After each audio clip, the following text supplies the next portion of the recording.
A lonely millionaire gave a wounded girl shelter for one night. She gave him back his life. Hello everyone. Before we begin today's story, I have a small favor to ask. Please hit subscribe and turn on the notification bell so you never miss our channel's new videos. It's quick, free, and the best way to support us in bringing you more dramatic stories. Your support means the world to us. Where are you watching from? Drop your city or country in the comments below. Thank you very much. Now, let's get back to our main character. The night was thick with rain, the kind that swallowed every sound until only the whisper of water on glass remained. Inside a vast mountain estate, Ethan Cole sat alone by the dying fireplace, a glass of untouched bourbon catching the flicker of flame. Once, his name filled business magazines, self-made millionaire, visionary, the kind of man whose shadow made others straighten their ties. Now, he was just a ghost, wandering through his own house, living on takeout meals and regret. Outside, the storm clawed at the tall pines. The wind howled through the valley, but then amid the thunder came something else. A knock. Soft at first, then again desperate. Ethan froze. No one ever came here. The property was a mile from the nearest road. For a moment he thought he imagined it. Then it came again, a faint thud, then silence. He stood, setting down his glass, and walked to the door. When he opened it, rain and wind rushed in, and there she was. A young woman, soaked to the bone, clutching her arm, blood dark against her sleeve. Her lips trembled, her voice barely a whisper. "Please, I just need a place to stay for the night." She swayed, and before he could reply, she collapsed against him. Instinct took over. Ethan caught her, the cold of her skin startling against his warmth. Hey, stay with me," he muttered, dragging her inside. The storm slammed the door shut behind them. He laid her on the couch, his heartbeat uneven, hands trembling as he grabbed a towel, pressing it against her arm. The wound wasn't deep, but she was burning with fever. He wrapped a blanket around her shoulders, turning up the fire until the logs cracked bright. She stirred, eyes fluttering open gray, confused, and full of fear. "You're safe," he said quietly. "I'm not going to hurt you." She blinked at him, her gaze darting around the room, its high ceilings, the piano covered in dust, the emptiness that matched the man standing before her. "You live here? Alone?" she whispered. Ethan hesitated, then nodded. "Yeah, alone suits me." She tried to smile, but her face tightened with pain. He reached for the first aid kit, carefully cleaning the cut. "You should have gone to a hospital," he said. "No," she breathed. "I just needed somewhere, away." There was something in her tone, a kind of exhaustion he recognized too well. She wasn't running from the rain. She was running from something else. When he finished bandaging her arm, she murmured a quiet thank you and drifted into sleep, the storm still raging outside.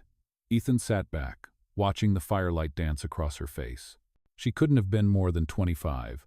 Mud streaked her jeans, her shoes torn, her hair sticking to her cheek. She looked fragile, but there was a stubborn strength in the way her fingers still clutched the edge of the blanket as if holding on to the last piece of hope she had left.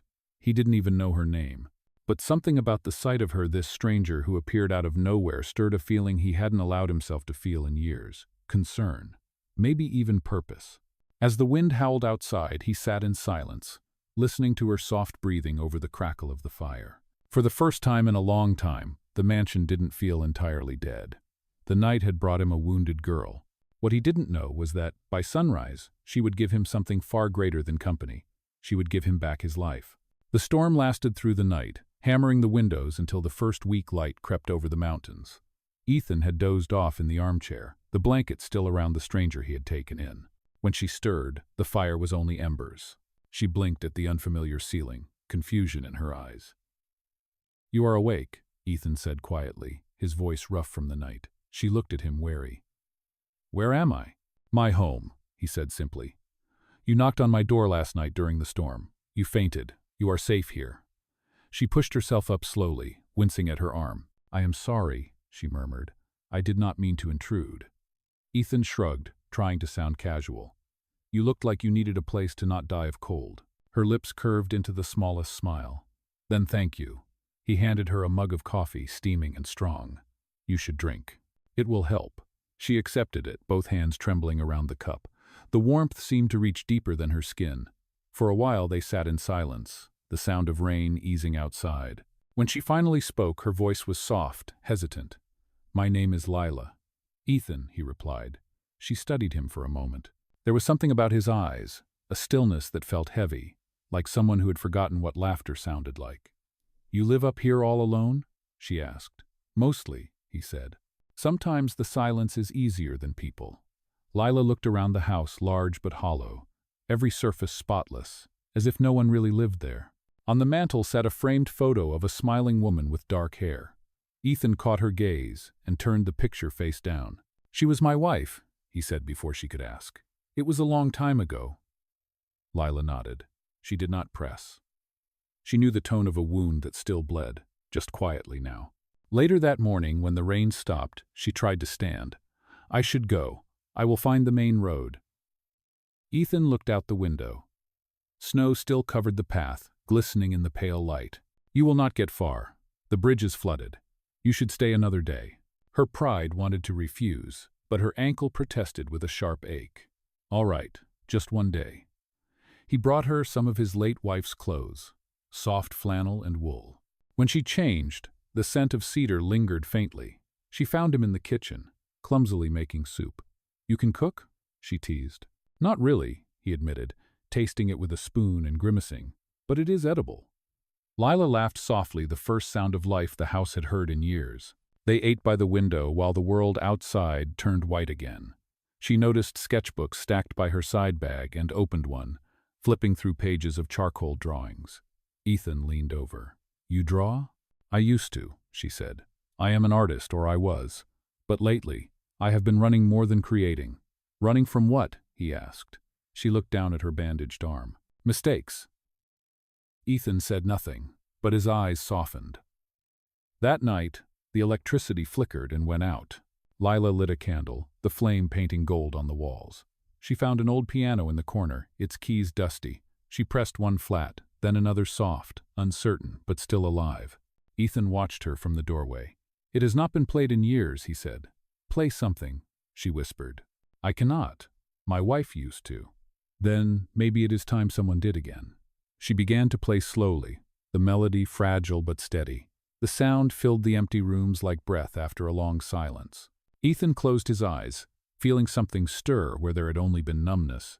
When the last note faded, he said quietly, "You should stay until the weather clears." Lila looked at him, her face half in shadow, half in candlelight. "Just until then," she said. But neither of them believed it. Outside, the snow fell soft and endless, and inside the house that had known only loneliness, warmth began to return, one heartbeat at a time. By the next morning, the world outside had turned white and silent. The storm had passed, leaving behind a blanket of snow that made everything look untouched. Lila stood by the window wrapped in a thick sweater, the same one Ethan had given her, watching flakes drift lazily through the gray light. For a long while, she said nothing. Ethan entered quietly with 2 mugs of coffee. "Still snowed in," he said, setting one beside her. She smiled faintly. "I think the mountain wants me to stay. Maybe it knows I could use the company," he replied, half joking, but the truth lingered beneath his words. They spent the morning fixing small things around the house, the kind of chores Ethan had ignored for years. Lila cleaned the dusty piano, rearranged books, and opened curtains that had not seen daylight in months. When sunlight touched the hardwood floor, the entire room seemed to breathe again. In the kitchen, Ethan watched her move with quiet energy. She hummed while she worked, nothing specific, just soft notes that filled the air. "You make this place look alive," he said. Lila glanced at him, surprised. It is already alive. It just forgot how to show it. Later, she found an old camera on a shelf and asked about it. "My wife used to take photos," Ethan said, his voice softening. "She said life deserved to be remembered, even the quiet parts." Lila nodded slowly. She was right. Something in her tone made him look at her longer than he meant to. "You talk like someone who lost something too," he said. Lila hesitated. "Someone, yes. And a part of myself, maybe more." She turned away before he could ask more. That evening, they ate soup again, this time a little better. She teased him for learning. He smiled for the first time, genuinely. After dinner, she showed him one of her drawings, a quick sketch she had made of the living room, the firelight flickering in graphite strokes. "You made this?" he asked. "You have a gift." "It is just practice," she said shyly. "When I draw, I feel like I can breathe again." "Then you should never stop," he said. She looked up, meeting his eyes, and for a second the air between them was warm enough to forget the winter outside. Later that night, Lila could not sleep. She walked quietly through the dark house, her bare feet against the cold wood. She stopped by the study where Ethan sat alone, staring at the photo of his late wife. He had not noticed her. His voice broke the silence. "I keep thinking I could have stopped her from driving that night. She called me before the crash, and I said I was too busy." He exhaled, a sound heavy with years of guilt. "I have been trying to make peace with that ever since." Lila stepped closer. "You cannot change the past," she said softly, "but you can stop punishing yourself for it." He looked at her then, really looked. "You speak like someone who knows what that feels like." "Because I do," she whispered. "I loved a man who told me I was nothing. When I finally left, he followed me. The cut on my arm was not from the storm, it was from him." Ethan's eyes darkened, a flash of anger crossing his calm expression. "Did he hurt you often?" She nodded once. "But not anymore. I ran. I am free now, at least I want to be." He stood up slowly, the firelight catching his face. "You are safe here. No one will hurt you again." The words carried weight, steady and certain. For the first time, Lila believed them. As she turned to leave, Ethan reached for the blanket draped over the chair and handed it to her. "Keep it," he said. "You will need it if you cannot sleep." She took it, her fingers brushing his, a brief contact that sent warmth rushing through the cold air. "Good night, Ethan." "Good night, Lila." When she returned to the guest room, she placed the sketch of him and the fire on the nightstand. He meanwhile sat in the study, staring at the same photograph of his wife, then turned it face down again. For the first time in years, he felt the house was no longer a prison but a place where something new might begin. Outside, the snow kept falling, quiet and endless, but inside, two broken souls had finally started to thaw. The next morning came softly, with pale sunlight stretching across the snow like silk. Lila woke to the smell of coffee and the quiet creak of footsteps outside her door. When she walked into the kitchen, Ethan was already there, sleeves rolled up, frying eggs with surprising focus. "Morning," he said, offering a small, shy smile. "I thought you might be hungry." "That is the nicest thing anyone has done for me in a while," she said, sitting down. "You did not strike me as someone who cooks." "I was not," he replied. "But you are teaching me to remember what living feels like." The words hung between them, fragile and honest. After breakfast, they bundled up and stepped outside for the first time since the storm. The world was dazzling, white and pure. The air was sharp enough to sting, but the sky was the clearest blue Lila had ever seen. She held her breath, amazed by the silence.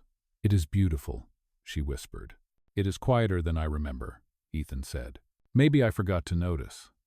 They walked through the snow toward the edge of the frozen lake behind the house.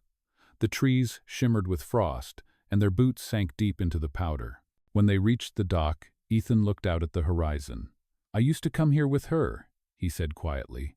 "My wife. She loved the cold. She said it made her feel alive." Lila stood beside him, her gloved hand brushing his. "Do you ever stop missing someone?" she asked.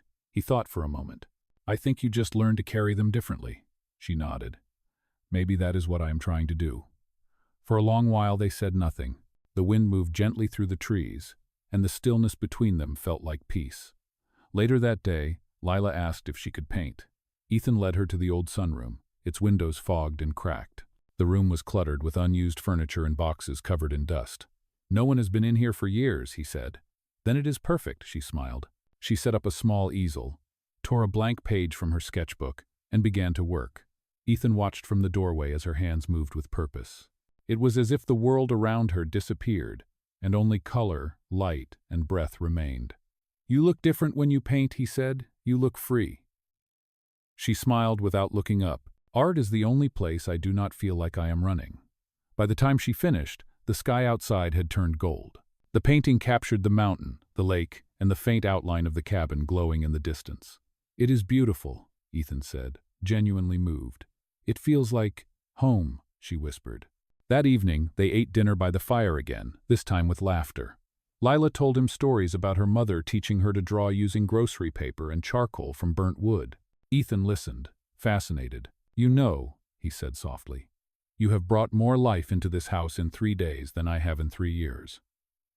"Maybe the house just needed someone to open the windows," she replied. He looked at her then, and she could see the change in his eyes, a light she had not seen before. "You have been through so much, Lila," he said. "You still believe in kindness." "Kindness is what kept me alive," she answered. "When I thought I was worth nothing, someone offered me help. I promised that if I ever got the chance, I would give that back." Ethan's voice dropped to a whisper. "And you are giving it to me?" She held his gaze for a moment, then looked away, her cheeks warm. "Maybe we are giving it to each other." The fire cracked, soft and rhythmic. Outside, the moon rose over the snow, casting silver light through the window. Lila stood and reached for the blanket draped on the couch. "You should rest," she said. "You have done enough saving for one lifetime." He smiled, taking the blanket from her hands, their fingers brushing again. "You are wrong," he murmured. "Saving you might be the first thing that ever saved me." The air between them felt charged and quiet all at once, the kind of silence that says everything words cannot. Somewhere in the distance, an owl called through the cold night. Inside that lonely mountain home, two hearts that had forgotten how to feel were learning to beat again. The following morning, sunlight poured through the windows, golden and clean, melting the icicles along the roof. The snow around the cabin shimmered like crushed diamonds. Lila sat at the small table, sketching quietly while Ethan made coffee. He looked different now, lighter somehow, as if the shadows that used to cling to him had started to fade. "You draw every morning," he said. "I like the way it feels," she replied. "It reminds me I am still here." He poured her a cup, then took a seat across from her. "I was thinking," he began carefully, "you should stay longer. There is no rush to go back, not if you do not want to." Lila hesitated, her pencil stilling on the page. "I do not even know where back is anymore." Ethan smiled softly. "Then maybe this can be a start." She met his eyes, and for a brief moment, the thought of staying did not feel like hiding. Later that afternoon, Ethan showed her his workshop behind the house, a space filled with old tools, scraps of wood, and dust thick enough to write in. "I used to build things," he said, wiping off a workbench. "Furniture, mostly. It helped me think. I stopped after she died." Lila ran her fingers along a half-carved chair leg. "You should finish it," she said. "It looks like it is waiting for you." "Maybe," he replied, smiling faintly. "If you promise to paint something for it." "Deal," she said. As the days passed, the air between them grew warmer, filled with unspoken comfort. They worked side by side, fixing what time had broken, old hinges, cracked window frames, and hearts that had forgotten their purpose. Lila painted the lake, the cabin, even Ethan's quiet expression when he thought she was not looking. In return, he built her a wooden easel, sturdy and smooth, carved with her initials. When he gave it to her, she stared in disbelief. "You made this for me?" she asked. "You needed a proper place to create," he said. "Consider it an investment." Her throat tightened. "No one has ever done something like this for me." He looked at her for a long second before replying, "Then they have been blind." That night, as the wind returned and snow whispered against the windows, Ethan found her by the fire, staring at one of her new canvases. It was a portrait of him, though softer, almost luminous. "That is how you see me?" he asked quietly. "That is how you are," she said. "You just do not believe it yet." He swallowed, emotions rising like a tide he could not control. "You know, Lila, before you came here, I thought my life had already ended. I was just waiting for time to catch up. Then you showed up in the middle of a storm, bleeding, half-frozen, and somehow, it was like I woke up again." Her eyes glistened, reflecting the flames. "You gave me a place to heal," she said, "and maybe that is all I ever needed." They sat in silence for a while, watching the fire burn low. The quiet felt full, not empty. Then a knock broke through the moment. Ethan froze. No one had come to the cabin in months. He opened the door to find a man standing there, wearing a heavy coat, his face unfamiliar but his voice sharp. "I am looking for Lila." Ethan's expression hardened. "Who are you?" "Someone she owes an explanation," the man snapped. Lila stepped into view, her face pale. "Michael," she breathed. "What are you doing here?" "You disappeared," he said, anger flashing in his eyes. "You think you can run off after everything you did?" Ethan moved instinctively between them. "You need to leave," he said evenly. "This is private property." Michael glared at him. "And who are you? Her new savior?" Ethan's jaw tightened. "If you have something to say, you can say it from the other side of the road." The man's eyes darted toward Lila. "This is not over," he warned, then turned and trudged away through the snow. The silence that followed was thick. Lila's hands shook. Ethan gently touched her shoulder. "It is all right," He is gone. Not for long, she whispered. He will come back. Ethan's voice was firm but calm. Then he will have to go through me. She looked up at him, trembling, the reflection of firelight in her eyes. Why would you risk that for me? Because you are worth protecting, he said. And in that moment, beneath the sound of the wind, something unspoken passed between them, a promise neither had made aloud but both understood completely. Outside, the storm gathered strength once more, but this time, neither of them felt afraid. That night, the wind howled through the valley again, but the warmth inside the cabin refused to fade. Ethan checked the locks twice before sitting near the fire, his mind racing. Lila sat across from him, clutching the blanket tightly around her shoulders. He found me, she whispered, her voice trembling. I do not even know how, but he did. Ethan leaned forward. You said his name was Michael? She nodded. We were together for 3 years. He promised to take care of me, but he only cared about control. When I tried to leave, he told me no one would believe me, that I was nothing without him. Her eyes filled with tears. I believed him for a long time. Ethan's tone softened. You are not nothing. You are the bravest person I have ever met. Lila shook her head, but he continued. You ran. You survived. That takes more strength than most people ever find. The silence between them was heavy but gentle, like the air after a storm. Ethan reached for her hand slowly, giving her time to pull away if she wanted. She did not. Her fingers intertwined with his, trembling at first, then steady. He cannot hurt you anymore, Ethan said. You are safe here. For how long? She asked. You saw the way he looked. He will not stop. Ethan hesitated, then said quietly, Then we stop him. Lila blinked, surprised. What do you mean? We call the police, he said. We tell them everything. You do not have to hide anymore. You do not understand, she said, shaking her head. He is connected. He knows people. Last time I tried, they made me sound like I was crazy. Ethan's jaw tightened. Then let me try. She looked at him, torn between fear and hope. Why are you doing this? He took a deep breath. Because you saved me, Lila? Maybe you did not mean to, but you did. You made me remember that life is still worth something. I will not let him take that from you. Her eyes shimmered with tears she refused to let fall. What if he comes back tonight? Then he will find out he is not the only one capable of fighting back. Ethan's voice was calm, but there was steel beneath it. Later, when Lila went to rest, Ethan stayed awake, watching the fire until dawn. Every sound outside made him tense, but the storm quieted, leaving only the occasional creak of the cabin.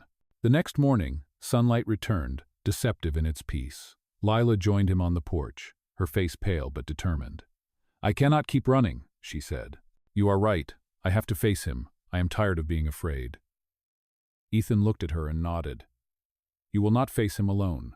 They spent the morning gathering what they needed: Ethan's phone, a camera for evidence, and a plan. When Lila opened her sketchbook, she tore out a drawing and handed it to him. It was of the two of them standing near the frozen lake, small figures in a vast world of white. In case something happens, she said. Nothing will happen, he replied, folding the page carefully. Hours passed, the quiet thick with tension. Then, just as the sky turned orange, the sound of a car engine echoed through the trees. Tires crunched against the frozen path. Ethan stood, his entire body coiled. Lila gripped his arm, her pulse racing beneath her skin. Stay inside, he said firmly. No, she whispered. I am done hiding. The car stopped, and the door slammed. Michael appeared, his coat dusted with snow, his expression twisted with anger. Lila, he shouted. We are leaving. Ethan stepped forward. She is not going anywhere with you. You think you can keep her from me? Michael sneered. She is mine. Ethan's eyes were cold. She was never yours. You lost her the moment you tried to break her. Michael lunged forward, grabbing Lila's arm, but she shoved him back, her voice shaking but clear. Do not touch me. Ethan moved faster than he expected, pushing Michael away. The man stumbled, slipped on the ice, and fell hard. He cursed, scrambling up, but blue lights flashed in the distance, sirens cutting through the trees. Ethan had called them earlier that morning, just in case. It is over, Ethan said quietly. The police arrived within minutes, separating them and taking Michael away despite his shouts. Lila stood shaking, the sound of sirens fading behind her. Ethan stepped closer, his hand hovering near her shoulder. "It is done," he said softly. "You are free." She turned to him, her face streaked with tears, and nodded. "I never thought I would hear those words." He smiled faintly. "Now you can start over." She reached for his hand, holding it tightly. "We both can." As the last of the police cars disappeared down the road, the snow began to fall again slow, gentle flakes drifting through the cold air. For the first time in a long time, Lila did not feel the weight of fear pressing down on her chest. She felt light, alive, and safe. And beside her, Ethan knew that saving her had also saved himself. The days after the arrest felt unreal. The quiet that followed was no longer heavy with fear but strange and new, like the world had exhaled after holding its breath for too long. Lila stayed close to the window most mornings, watching the frost melt from the branches while Ethan repaired a broken shutter outside. Every once in a while he would glance back to make sure she was still there, still safe. When he finally came inside, she greeted him with coffee. "You did not have to fix everything," she said gently. "Yes, I did," he answered. "Some things need mending before you can move on." Lila smiled faintly. "You mean the house or us?" Ethan met her eyes. "Both." It was strange, this sense of calm after chaos. They no longer spoke of Michael, as if saying his name would breathe life back into something dead. Instead, they filled their days with small things that mattered: fixing the fence, repainting the porch, and sharing quiet meals that felt like home. One afternoon, Lila sat on the steps sketching the mountains. She had not drawn in days, but the lines came easily now. Ethan brought her a mug of tea and watched as the shapes took form. "What are you making?" he asked. "Something that looks like hope," she said softly. He leaned closer, noticing the details: a cabin, snow, and two figures standing together beneath the falling light. "You think we look like that?" he asked. "Maybe," she replied. "Two people learning how to live again." Later that evening, Ethan received a call from the sheriff. Michael had been denied bail. The case would go to trial. When Ethan told Lila, she let out a long breath and whispered, "Then it really is over." He nodded. "Yes, but it is also the beginning." She smiled, a real one this time, the kind that reached her eyes. "You sound like someone who believes in second chances." "Maybe because I got one," he said. The next day, Lila asked if she could go into town. "There is something I want to do," she explained. Ethan offered to drive her. The small town was quiet, its streets lined with snowbanks and glimmering shop windows. They stopped by a community center, where a sign read, "Art Therapy for Survivors." Lila stepped inside, her heart pounding, and spoke with the coordinator. When she came out, tears glistened in her eyes. "They want me to teach a class," she said, almost in disbelief, "to help others heal through art." Ethan's expression softened. "You are already good at that." "You really think so?" "I know so." As they drove back up the mountain, the sun dipped behind the hills, painting the sky in shades of rose and gold. Lila turned to him. "I never thanked you," she said. "For what?" "For saving me." Ethan shook his head. "You walked through the storm. You saved yourself. I just opened the door." Her hand brushed his arm, light as a whisper. "Then maybe we saved each other." When they reached the cabin, Lila went straight to the sunroom. She uncovered the easel Ethan had built for her and began painting again. This time, the canvas was filled with light, soft colors and open sky, no darkness, no storm. Ethan stood in the doorway, watching quietly. "It is beautiful," he said. "It feels alive," she replied. "It feels like home." He walked closer, his voice low. "You could make this your home if you want." She turned toward him, surprise flickering across her face. "You mean stay?" "Yes," he said simply. "You do not owe me anything but this place. It is not the same without you." For a long moment, she said nothing. Then she smiled, tears welling in her eyes. "I do not have anywhere else I would rather be." Ethan reached into his pocket and pulled out the folded sketch she had given him days ago, the two of them by the lake. He placed it beside her new painting.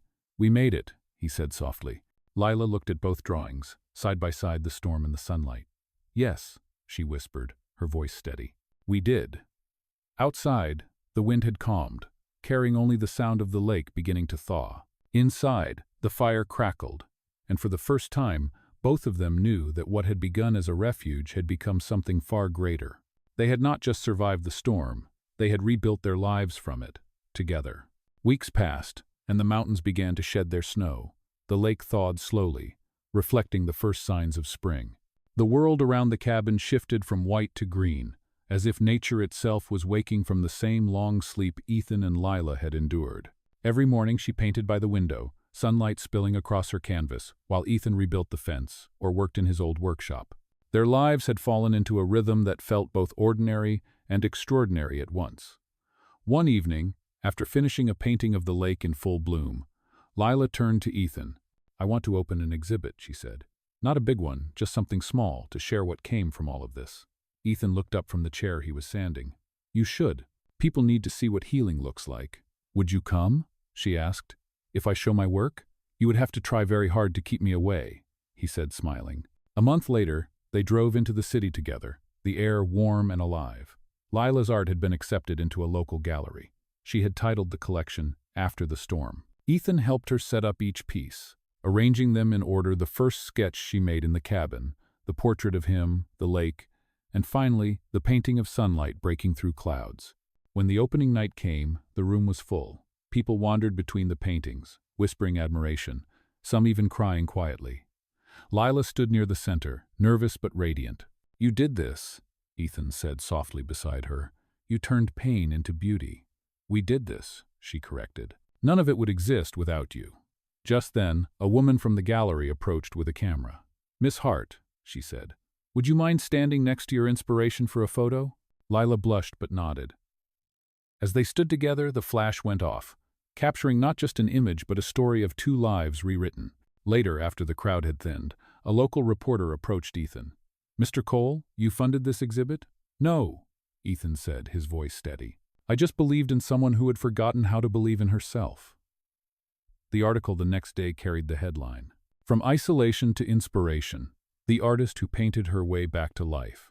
Ethan read it at breakfast, smiling. Lila laughed softly. "You are in the picture too, you know." "I look like a man who found something he did not know he was missing," he said. "And what was that?" she asked. "Hope," he replied. As spring deepened, the gallery invited her to lead more sessions, art classes for trauma recovery. Lila accepted, wanting to give others what she had found, the courage to start again.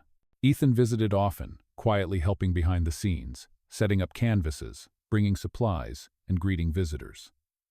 The more he watched her, the more he realized how far she had come. One evening, after her final class, he waited outside under the fading pink sky. When she stepped out, still holding her paint-stained apron, he smiled. "You looked like you belonged up there," he said. "You think so? I know so. You were born to create, Lila."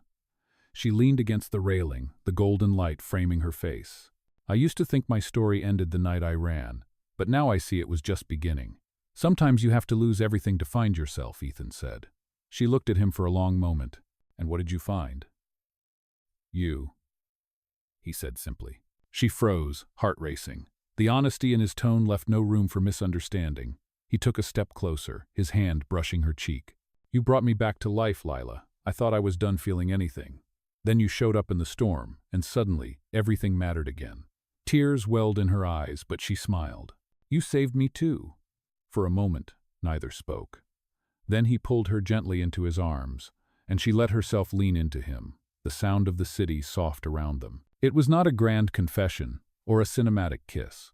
It was something quieter and truer, a promise made between two souls who had already given each other everything that mattered. When they returned to the cabin that night, the air smelled of rain, and thunder rolled in the distance. Lila laughed softly. "Another storm?" Ethan nodded. "Let it come," he said. "We know how to survive them now." And as the rain began to fall, their hands found each other, steady and sure, while the fire inside burned bright, refusing to fade. 1 year later, the mountains were alive with summer. The lake glittered beneath the sun, and the cabin that had once been a place of sorrow now hummed with quiet laughter and the scent of fresh paint. Lila stood on the porch, her hands stained with color, gazing out at the open sky. A gentle breeze lifted her hair as she turned and saw Ethan walking toward her with 2 mugs of coffee. "You are up early," he said. "Habit," she replied with a smile. "The light changes around 6, and I do not want to miss it." He handed her a mug and looked around. "You have transformed this place." "We have," she corrected. "You built the walls. I just filled them with color." Over the past year, the cabin had become more than a home. It was now the Lighthouse Art Center, a refuge for anyone seeking peace. A place where art, nature, and compassion met. Ethan had funded the renovations quietly, and Lila had turned her pain into purpose, leading workshops for survivors who had once felt invisible. Each weekend, the mountain road filled with cars, people carrying sketchbooks, brushes, and hope. That morning, a new group arrived, their laughter echoing through the trees. Lila waved to them, her heart swelling with something she had not felt in years belonging. Ethan watched her, admiration clear in his eyes. "Do you ever think about that night?" he asked. "The night you knocked on my door?" She turned to him, her expression soft. "Every day. If I had walked past that house, I do not think I would still be here. And if you had not," he said, "I would still be sitting in the dark, pretending I did not want to live." She reached for his hand. Maybe fate knew we were both too stubborn to save ourselves. They stood there for a moment, the sound of the lake lapping gently against the shore. The wind carried the smell of pine and sunlight. "There is something I want to show you," Ethan said suddenly. He led her to the garden behind the cabin, where wildflowers bloomed in every color imaginable. In the center stood a small wooden sculpture, two figures carved beneath an arch, their hands reaching for one another, a ribbon of light connecting them. At its base was a brass plaque that read, "To the ones who opened the door." Lila gasped softly. "Ethan, you made this? You inspired it," he said. "You taught me that healing is not about forgetting what hurt, but about building something beautiful from it." She ran her fingers across the smooth surface, tears rising. "It is perfect," she whispered. He looked at her for a long moment before taking something from his pocket. It was the same white handkerchief he had used to stop her bleeding the night she arrived, now embroidered with a single word in soft blue thread, "Alive." Her breath caught. "You kept it." "I kept everything," he said. "The sketch, the memory, the second chance. But this," he held out the handkerchief, "this belongs to you. You earned it." She took it gently, her hand trembling. "Ethan," he stepped closer, his voice low. "You walked into my life when I had forgotten what it meant to feel. You gave me back my purpose, my faith, my heart. So I have one question." From his other hand, he revealed a small ring, simple and elegant, set with a single sapphire the color of the lake. "Will you marry me?" Lila froze, her eyes wide, tears spilling freely now. "You cannot be serious," she whispered. "Completely," he said. "Not out of gratitude, but love, the kind that builds, not breaks." She laughed through her tears. "Yes, Ethan, 1,000 times yes." He slipped the ring onto her finger as sunlight spilled through the trees. The workshop group inside the cabin began clapping and cheering when they realized what had just happened. Lila turned, laughing, as Ethan pulled her close. "Looks like you have an audience," he teased. "Let them see," she said. "Let them see that healing is possible." Later that evening, as the sky turned orange and pink, they stood on the dock overlooking the lake, the same place where both of them had once stood alone. Lila rested her head against his shoulder, and he wrapped an arm around her. "We came through the storm," she said quietly. "Together," he added. The last light of day shimmered on the water like liquid gold, and as the camera of memory pulled back from the mountain, the cabin lights glowed against the dusk, a symbol of warmth, redemption, and the extraordinary power of love that chose to stay.